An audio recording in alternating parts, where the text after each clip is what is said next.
Welcome to reported news. ఇప్పుడు ఎన్నికల వేడి కొనసాగుతుంది. అభ్యర్థులు ఎవరి ప్రచారంలో వాళ్ళు బిజీగా ఉన్నారు. ప్రస్తుతం మనం వినుకొండ నియోజకవర్గంలో కనవర్లపూడి గ్రామంలో ఉన్నాము. ఇక్కడ గ్రామ పెద్దల్ని, గ్రామ ప్రజల్ని మనం ఎన్నికల వేడి ఎలా కొనసాగుతుందో కనుక్కుందాము.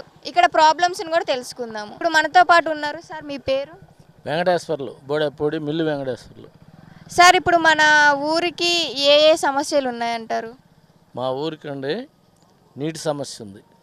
నీటి సమస్య గత ఎమ్మెల్యే ఏది కూడా నీటి సమస్య ఎక్కడ తీర్చలేదు. కరెంటు సమస్య కూడా ఉంది. అది చెప్తే చెప్పడానికి కూడా మాటలు రావు, అంత ఇబ్బంది పడుతున్నాం. ఇంకా ఏమేమి సమస్యలు ఉంటాయి మన ఊరికి? మామూలుగా వాటరు పొలాలకు వాటరు లేదు, కాలువలు రావటం లేదు. సాగర నీళ్ళు ఇంతవరకు మంచినీళ్ళు కూడా రాత్రి ఏదో వదిలేరని విన్నాము. ఇప్పుడు పార్టీ వాళ్ళు ఏం చేయలేదంటారా మన ఊరికి? పార్టీ వాళ్ళు అంటే తెలుగుదేశం పార్టీ ఉన్నప్పుడు చాలా డెవలప్ అయింది. ప్రస్తుత ప్రభుత్వం ఈ ఊరికి ఎలాంటి పనులు చేశాయి సార్? హౌసింగ్ స్కీమ్ అన్నారు, ఒక ఇల్లు కట్టలేదు. ల్యాండ్స్ ఇస్తామన్నారు, ఎక్కడ ఊరు బయట సవిటి పొలంలో దిగపడే పొలంలో ఇచ్చారు, అక్కడికి ఎవరు వెళ్ళలేదు. వెళ్ళమని కూడా అంటున్నారు, ఎవరు వెళ్ళలేదు. మేము వచ్చేటప్పుడు మీ ఊరు నుంచి వచ్చేటప్పుడు డ్రైనేజ్ ప్రాబ్లమ్, ఈ రోడ్స్ ఇవన్నీ ఇలా ఉన్నాయి. ప్రాబ్లం బాగా ఉంది. డ్రైనేజ్ ప్రాబ్లం అనేది మీరు చూస్తున్నారు కదా, మురికి కాలువలు ఎట్లా ఉన్నాయో. డ్రైనేజ్ ప్రాబ్లం చాలా బాగా సివియర్గా ఉంది. ఇప్పుడు దాకా డ్రైనేజ్ ప్రాబ్లం ఉంది, ఇలా రోడ్డు ప్రాబ్లం ఉందండి, రిపోర్ట్ ఇవ్వడం కానీ ఇలా బాగు చేయండి అని చెప్పడం కానీ ఏం చేయలేదా సార్? కొంతమంది చెప్పారు డ్రైనేజ్ ప్రాబ్లం, కొంతమంది చెప్పారు. చెప్పినా కూడా అది ఎట్లే ఉంది, దాన్ని ఎవరు ఏం చేయలేదు. దాన్ని టేకప్ చేయాలి అసలు ఎవరు. గవర్నమెంట్ సైడ్ కాలువలు కానీ ఈ సీసీ రూట్స్ అన్నీ లోకల్ గవర్నమెంట్లో చేసినాయి ఈ డెవలప్మెంట్ అంతా. ఇప్పుడు పింఛన్లు ఇస్తున్నాం అంటున్నారు, ఇంకా హామీలు ఇచ్చారు కదా, అవన్నీ కూడా చేస్తున్నారా? పెన్షన్లు అనేది లోగడ ఇచ్చిన పెన్షన్లే. కొత్తగా ఇచ్చింది కొత్తగా ఏజ్ బార్ వాళ్ళకి కొత్తగా వచ్చి ఉంటాయి. అంతేగాని లోగడ 99% లోగడ అందరికి ఇచ్చినాయి. అది హామీలు ఇచ్చాము, అవన్నీ మేము నెరవేర్చామని చెప్తున్నారు, దాని గురించి మీ అభిప్రాయం? హామీలు ఇచ్చారు, నెరవేరుస్తున్నాము అంటే వాళ్ళు 99% ఇస్తున్నామన్నారు. 99% కాదు, 70% కూడా ఇవ్వాలి. వాళ్ళు చెప్పుకుంటున్నారు అంతవాటికి.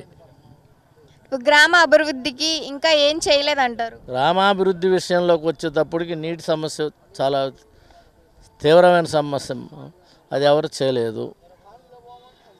5 సంవత్సరాలు అయింది, 5 సంవత్సరాల్లో ఏ ఒక్క పని కూడా చేయలేదంటారు? ఏమి లేదు, 5 సంవత్సరాలు మాకు జరిగింది ఇక్కడ ఏమి లేదు, అభివృద్ధి కార్యక్రమాలు ఏమి చేయలేదు.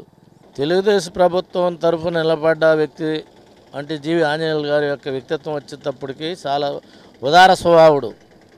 అయ్యో పాపం అంటాడు ఎవరికన్నా ఇబ్బంది వస్తే.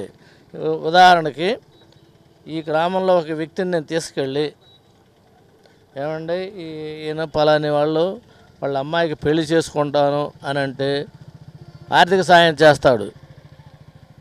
ఆయన ఎవరో అనేది కూడా ఊహించడు. ఆ ఊరు పెద్ద మనిషి చెప్తే ఆర్థిక సాయం చేస్తుంటాడు. అంతటి ఉదార స్వభావుడు.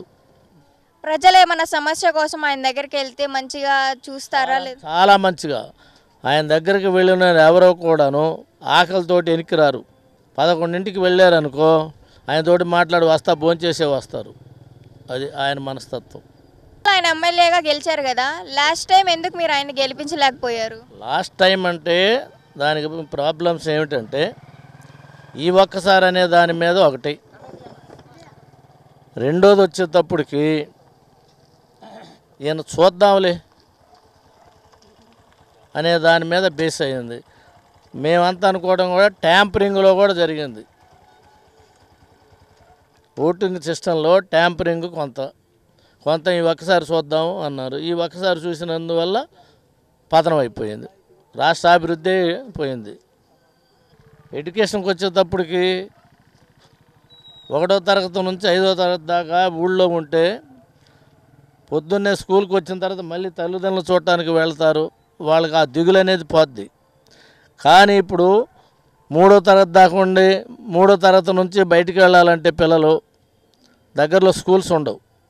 బయటికి వెళ్ళటం అంటే ఆర్థికంగా కొంత కష్టం, ఆటోల్లో పంపించడం. అది రెండోది ఏంటంటే చిన్న వయసులో ఎప్పుడూ కూడాను తల్లిదండ్రిని చూస్తుంటే వాళ్ళకి ఎక్కడ లేని ఆనందంగా ఉంటుంది. ఆ ఆనందాన్ని పోగొట్టారు. అమ్మఒడి వేస్తున్నాము, పిల్లలు ఎక్కువ మంది గవర్నమెంట్ స్కూల్లోనే జాయిన్ అవుతున్నాను అంటున్నారు. ఎందుకు వేస్తున్నారు అమ్మఒడి? ఇప్పుడు నా పిల్లాడికి ఒకసారి వేశారు, రెండోసారి నా పిల్లాడికి లేదు, ఇంకొకటి కొత్తోడికి వేస్తున్నారు, వాడికి వేయటం లేదు, మళ్ళీ మూడోవాడికి కొత్తోడికి. అంతేగాని స్కూల్లో చేరిన పిల్లలందరికీ ఏమి వేయటం లేదు. ఎక్కడ నా పిల్లకి రాలా, నా మనవరాలకి అమ్మఒడి ఏం రాలేదు. అయితే మన ఊర్లో స్కూల్ డెవలప్మెంట్ కూడా లేదంటారు. ఎడ్యుకేషన్కి వచ్చేటప్పటికి పిల్లలే లేకపోతే ఇప్పుడు ఎంతమంది 10 మంది ఉండవు, అదే నేను ఒక్కడితోటి ఉంటే ఎట్లా ఉంటుంది సభ? స్కూల్లో పిల్లలు ఉంటే చదువు చెప్పడానికి కూడాను టీచర్కి చాలా ఇంట్రెస్ట్గా ఉంటుంది. 3 పిల్లలతోటి టీచర్ కూర్చొని అంటే చదువు చెప్పాల్సి టీచర్ దగ్గర ఉన్న వర్త్ కూడా దిగజారిపోద్ది. అది ఆయన చేసిన డెవలప్మెంట్. సూపర్ 6 మీద మీ ఒపీనియన్ ఏంటి? చాలా బెస్ట్ పథకాలమ్మ ఇవి. సూపర్ 6 అంటే సూపరే. ప్రతి ఒక్కడికి అవగాహన అయింది, చెప్పే వాళ్ళందరూ కూడా అవగాహన చేసుకున్నారు. చంద్రబాబు గారు ఇవన్నీ సక్సెస్ చేస్తాడని చంద్రబాబు గారి మీద చాలా నమ్మకం ఉంది. Thank you so much sir, me valuable టైంని మాతో స్పెండ్ చేసినందుకు థ్యాంక్ యూ సో మచ్. చాలా సంతోషం, చాలా చాలా సంతోషం. Thank you sir.